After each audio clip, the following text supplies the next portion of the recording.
أعوذ بالله من الشيطان الرجيم. بسم الله الرحمن الرحيم.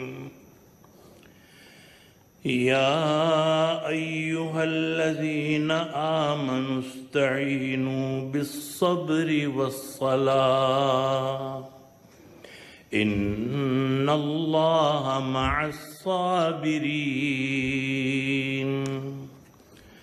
ولا تقولوا لمن يقتل في سبيل الله أموات بل أحياء ولكن لا تشعرون. ولنبلونكم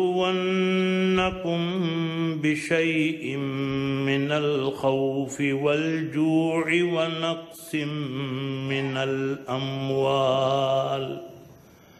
ونقص من الأموال والأنفس والثمرات وبشر الصابرين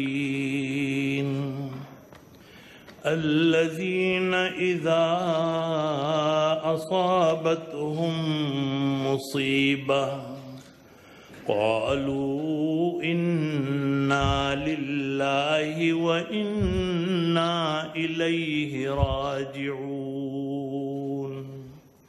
صدق الله مولانا العظيم وصدق رسوله النبي الكريم ونحن على ذلك من الشاهدين والشاكرين والحمد لله رب العالمين.